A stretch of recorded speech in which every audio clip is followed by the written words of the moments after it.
And welcome to the Security Guy and CIA Spy Pod Broadcast. I am Robert Siciliano, and this is Peter Warmka. In case you don't know by now, I am the CIA spy. Hi, Robert. How are you doing? doing very well, Peter. Peter, remind those who might be new to the Pod Broadcast, where in the world were you stationed? How many years were you in the CIA? I mean, just give it like a brief, because you're kind of a rock star. Wow, rock star. Well, over 20 years overseas, and I won't give specific locations, but predominantly Latin America, almost all Latin America, and lived in Europe, but traveled a lot to the Middle East and parts of Asia. So a big part of the world, I mean, that I traveled to over 56 countries during that period of time. And your job was to what? Gather intelligence, to spy? I mean, what does that actually mean? My job was to breach the security of organizations that had the intelligence that policymakers back in Washington, D.C. wanted to get. So I would get the requirements. I would have to find out where that information was being held, what organization, specifically where in that organization, who would have access to it, or who could facilitate access to it, target those insiders. They were the insiders, the employees or contractors, and turn them into insider threats by manipulating them, breaching the security of their company, and gathering that intelligence. And when you were in the States, where were you working out of? Well, predominantly Washington, D.C., and I wasn't in the States very long, only a year and a half. Where in Washington, D.C.? Well, I mean, their headquarters is in Langley, so Northern Virginia, the Reston area, Fairfax. Yeah. Langley. Did you all hear that? Langley. That's the real deal right there. It really exists. It does exist. It's good. Yeah. So, Peter, today we're talking about some funky stuff. Lots going on in the world. Let me bring this right up right here. So you were saying earlier in regards to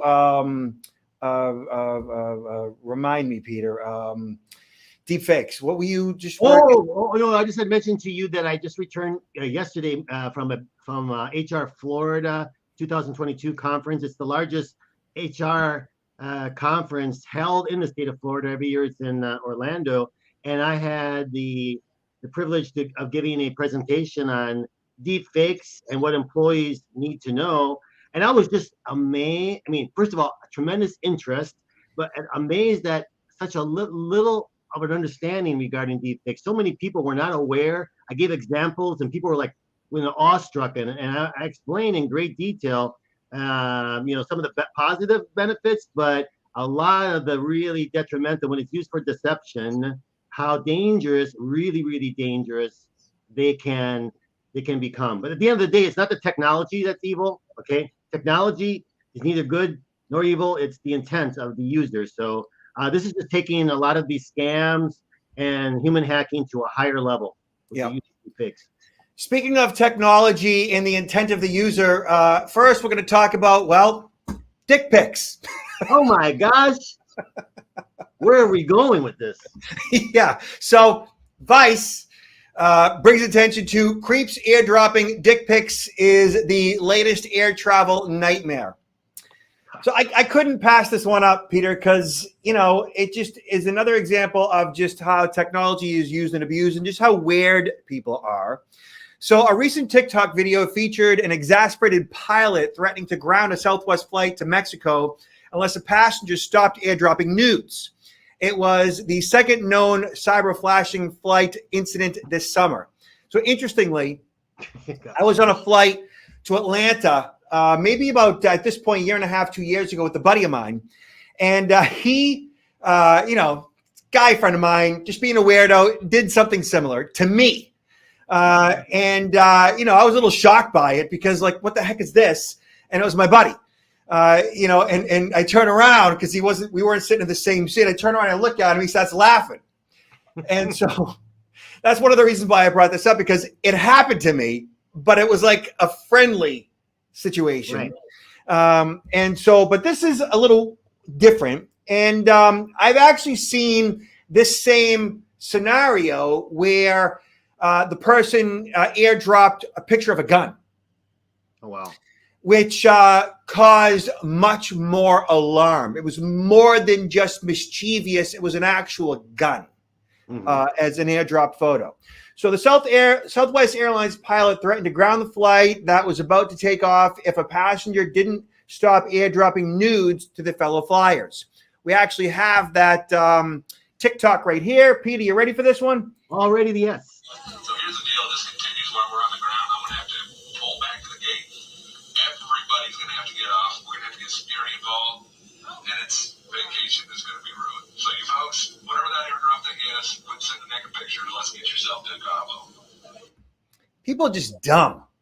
I mean, could somebody identify the phone from which this is coming? I mean, at the geographic location, but at least the phone name or phone number. Is that possible? Do you know? So on my phone is listed as Robert Siciliano's iPhone. Yeah. So it's possible that if the person who did it had their name associated with their phone's ID, their airdrop ID, their phone's ID, then that wouldn't be too difficult to figure out. And I've seen in the past different scenarios where people had done that, and it's just a matter of the flight attendant looking at the flight log and right away determining who that person is and what seat they're in, and then bang, that's it. There's a couple of problems there. Number one, of course, anybody can change their phone's ID to anything, really, including somebody else's name. Right.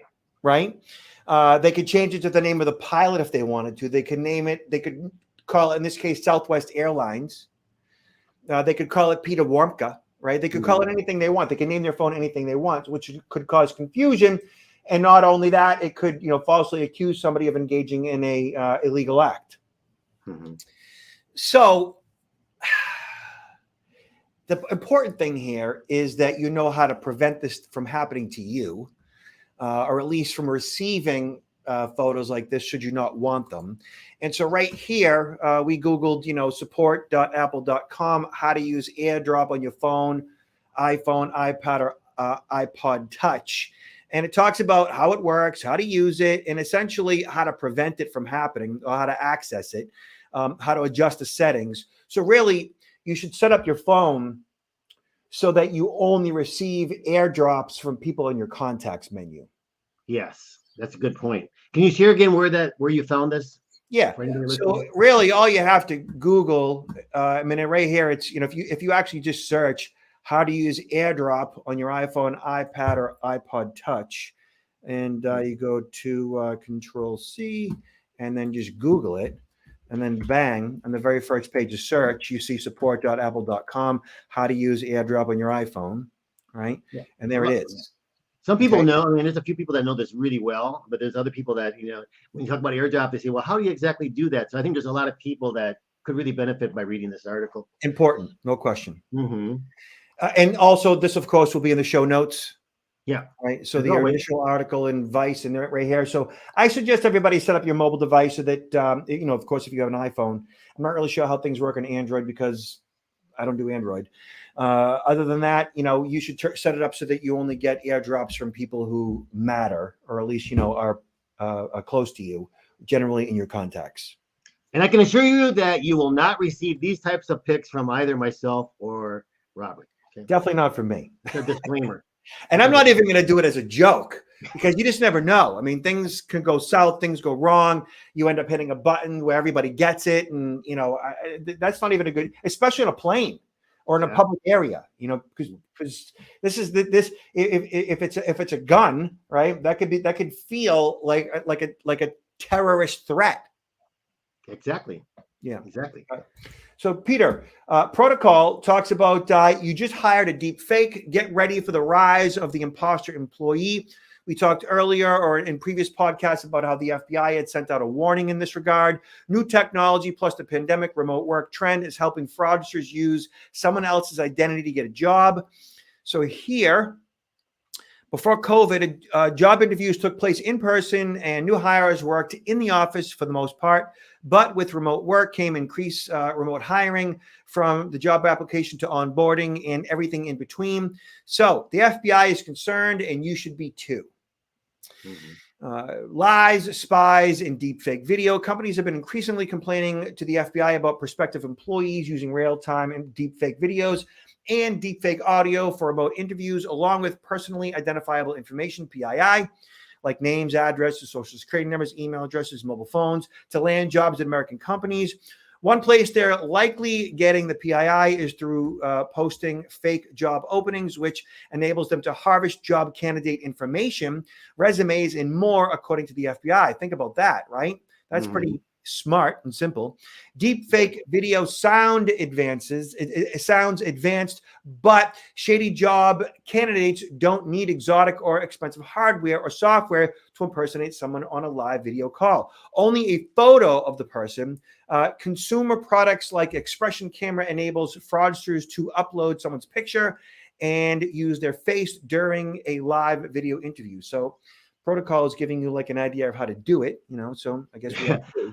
Yeah, the FBI came out with a PSA, and that was in June, and they were saying that it's not only criminal groups, fraudsters, but even some state actors. I think they specifically highlighted the North Korean government, because where they were really targeting, at least the North Koreans, were individuals that were postings for looking for people with IT backgrounds.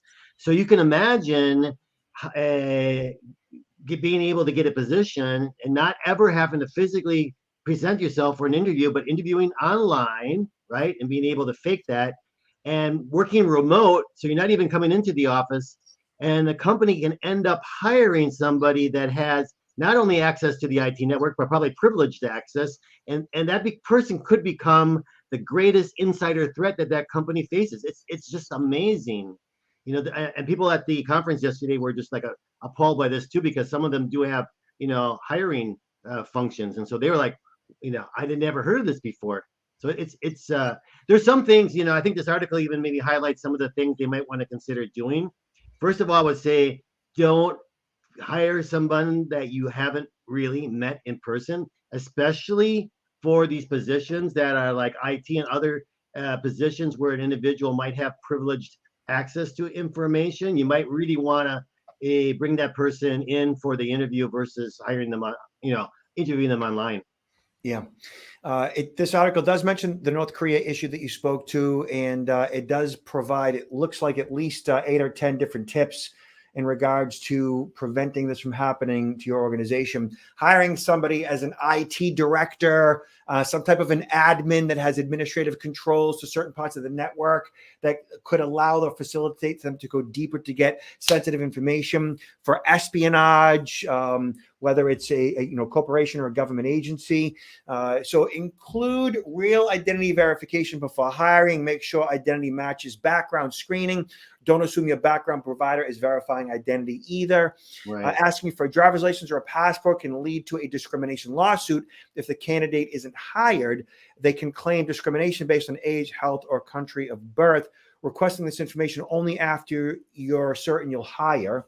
That's something to keep into consideration. You definitely, HR and legal counsel needs to be involved in this process because it's murky.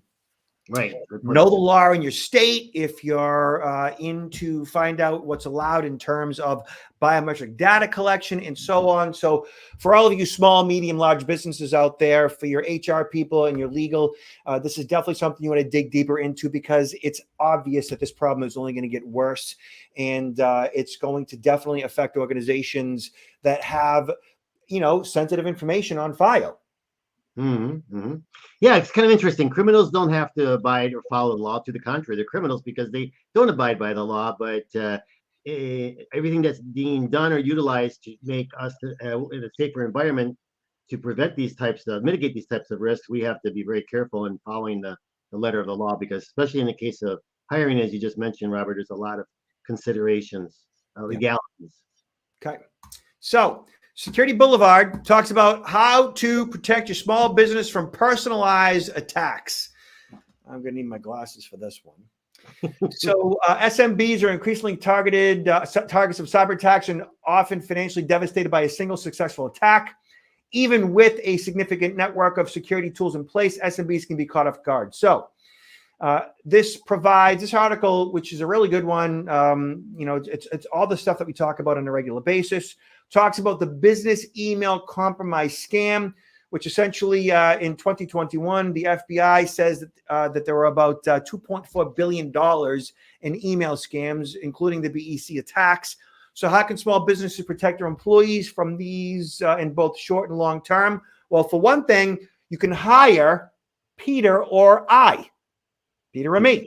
Mm-hmm. This is what we do. This is what we speak to. We educate your people, your small business, large business, government employees on what to look out for, what to click, what not to click, and really the importance of security in general, making security a part of the way in which you function, not necessarily something that you are annoyed by that you have to do. It's something we teach you, that's something that you want to do and why, how it's a benefit to you both professionally and really personally. And once you understand how to protect yourself personally, and that's one of the things we both teach, you are in a much better position to do your job effectively because you begin to care more about security, because you understand more and its benefits to you both personally and professionally. Right, Peter? Can you go into a little bit about, because I'm sure there's some people in the audience that don't really know what a BEC scam is all about or what it means. So business email compromise scam. So essentially, it's when you, as an employee, you could be a frontline employee, you could be a manager, you could be a supervisor, or often a company executive, an officer, right, receive an email that is designed to get you to perform an action, to divulge sensitive information, generally to provide usernames and passcodes. Or the BEC will pose as a company executive communicating with employees, and as a company executive, say the CEO, the email is posing as the CEO, and then it sends it off to all the employees, getting them to do something, to click a link, to provide access, to provide information, to provide or get passwords, and so forth. Okay. So as the executive in the company, CEO, COO, CTO, CIO, and so on, if your identity is compromised or your email is being used to send out mass emails to all of your employees or coworkers, those coworkers or employees are likely to engage in whatever it is that you're saying because you're the boss. Yeah, I'd like to add to that sometimes it's targeted specifically, impersonating the boss, sending instructions to a specific individual who can actually issue or undertake a wire transfer. And so there's a lot of times when money is sent out of an account, and maybe the individual who receives that email, recognizes that name as being a client or a vendor, which we do make those payments, but the account number has been changed so that the money is actually going to a fraudulent account. And I want to bring up another variation of this, which is starting to take hold because we talk about deep fakes. In a typical BEC scam, we're talking about email, using email as a mode of channel of communication. With deep fakes right now, what we're seeing is using phishing, targeting using phishing, meaning using the telephone. Okay, so you get someone that's impersonating the boss who calls the employee, and they can use a caller ID, spoof the caller ID to show that it's the boss's phone number, and then deep fake the voice. You can deep fake the voice practically instantaneous, voice cloning. And so when that person picks up that phone, sees the telephone number of the boss, they will also hear the boss's voice that is being utilized by the fraudster. And there's been a few of these cases already. I don't know, you heard this one back in 2020. It was a bank manager in Hong Kong who had a lot of really important clients. And one of them was from the UAE. When the phone rang, he saw the telephone number of this UAE client. And then when he picked it up, it was the voice of the client who requested $35 million transfers to cover various acquisitions. And even to further substantiate that, there were some emails created to show that between the client and the client's attorney, they were talking about these acquisitions. So the recipient of this call, the bank manager, he sent that $35 million out. And you can imagine what the client thought later on when they saw this missing money. It resulted in a big international investigation by the UAE authorities. Over 17 people were identified in the scam. And like most cases, the money, you don't find the money. The money's gone, but they did uncover $400,000 deposit in the Centennial Bank in the United States. But this is a growing problem. So they used a number of social engineering scams, cons, to convince the victim in this case to wire the money. So they used phishing emails, right? So they in some way, shape, or form, they broke into a network. They got access to email, compromised usernames and passcodes, sent off communications posing as, right? Mm-hmm. Getting the employee to act to engage. And then from there, they utilized caller ID spoofing. Yes. Where they made the phone call seem like it was coming from, the actual person, mm-hmm. right? And then they used deep fake audio, in this case, impersonating the voice of the actual. Yeah. It's so easy to do. I mean, maybe in a future episode, I can even show you a video of how this works. It's just it's amazing. Yeah, it's amazing. That really is amazing. I mean, with that level of coordination, that level of sophistication revolving around that scam for a $35 million transfer of funds, whatever it might be, you can see how it's well worth the time and effort. And the tools that they're using to engage in this level of fraud are pretty easy. Yeah, some of these are not even, some of them, they don't even invest any money. It's just like almost free. Yeah. All right, Peter. So we are almost wrapping up here. Let me show you something that is just crazy to me. And you might be like, oh, well, that's kind of different. That's not necessarily personal security or identity theft protection or even digital literacy, but it's safety, it's life safety. And it happened right outside my backyard, right outside my window. Father and son cling to cooler to survive after boat sinks near Boston Harbor. So it happened right out at what's called Graves Light, and like I can see Graves Light out my back porch, like it's right there. I go out there all the time in my own boat. So Peter, let's just check this out. So what happened basically was that these are lobstermen. The father, I think, was in his 70s. The son was in his late 20s, and their boat got caught up in their lines because lobstermen, they're pulling traps and they have lines, like half-inch, line, and probably their propeller got stuck. They have like an inboard outboard, and eventually, their motor probably kicked out, and they ended up on rocks, and I know that area. There's rocks everywhere, which punctured their hull, which meant they took on water, and they had to get out of the boat for various reasons, obviously. So Peter, let's just check this out because it's just nuts. Watch this. Back it up. So Oh, wow.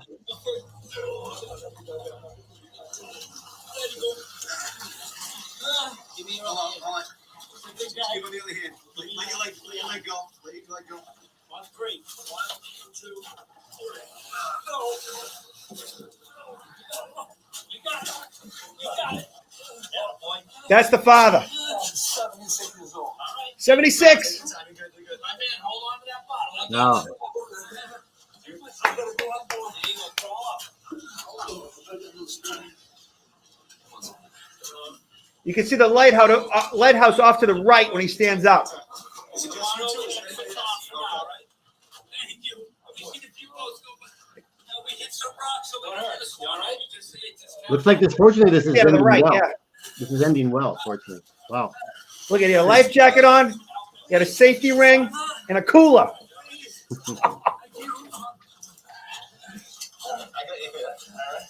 Very fortunate.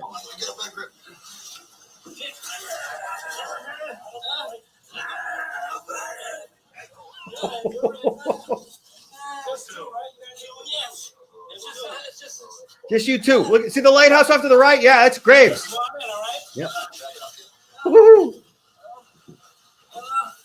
I'm gonna shoot my men and have the MF look out. That's awesome. Yeah, it is. Oh man. So yeah, that happened right outside, right my backyard, basically. And we go out there all the time. And I sent that off to my family. They're like, wow. I mean, so I am a mariner. I am also a U.S. Coast Guard auxiliary. And my girls are, we've been on the boat at this point 23 times this season. It's been a great summer. And my girls are 13 and 16. They wear life jackets. They're not required to wear life jackets, but they wear life jackets on my boat, and they don't think anything of it. Like, they wouldn't even not wear a life jacket. I mean, occasionally, like, Daddy, do you have to put a life jacket on? Yeah, okay, no hassle, no problem, no issue. My wife and I, we have life jackets readily at the disposal, right there. We have always enough life jackets on board for everybody. As soon as somebody gets on my boat, I point out where the life jackets are. It's life safety. Like, things happen. I mean, Mother Nature, the ocean is a wild animal. And it's not just the ocean swallowing you up. It's other boaters out there that do dumb things. Also, yes. It's rocks. I mean, rocks are everywhere. And, between your charts and your GPS, your chart plotter, you should know where the rocks are. But even as long as I've been boating, which is all my life, like, I've been in situations where I've lost a propeller, because I wasn't paying attention or I didn't know the area. So things happen, and it's dangerous. And so I know we're coming to the tail end of the season, but for all of you mariners out there, for those of you who get on a boat, know where your life jackets are. Like, it's really important. Good point. Yeah, nuts. I just thought that was inspiring. So, Peter, let's discuss really quick what you're up to, where you're going to be, and what we can do to support you. Well, actually, things are really picking up. It's getting crazy over those last couple of weeks. The number of events that I'm going to be participating in, some major conferences, as well as training events for clients. And I just want to plug it, throw it out there. It's going to be hard for the rest of this year, but if people are interested in actually contacting me for presentations or training regarding to the dangers of human hacking and how to protect yourself and your organization from these attempts at breaching your security by external threat actors, I can do whether it's a 1 hour webinar or even an 8-hour in-person workshop. The full gamut. And I'm talking more and more these days about deepfakes. So if that's a topic that could be of interest, be very happy, because no one else really out there, very few people are talking about deepfakes. And so I'm a bit on the cutting edge of talking about this, and more importantly, how to mitigate the risk of falling victim to deepfakes. And check Peter out at counterintelligence-institute.com and check out his book, Peter Wamka, Confessions of a CIA Spy, The Art of Human Hacking. You can see me and my team online at protectnowllc.com. And also check out our e-learning, our CSI protection certification program. We provide phishing simulation training. We also have a virtual CISO on staff. A team, actually, that can remotely assess your network's vulnerabilities and patch them up as well. And check out our email checker and our password checker to determine whether or not your email and or your passwords are at risk. So, Peter, last words. Stay safe out there, especially if you're boating, and always watch out for those fraudsters. All right? Yes. And be nice to each other. Thank you so much, Peter. Thank you, Robert.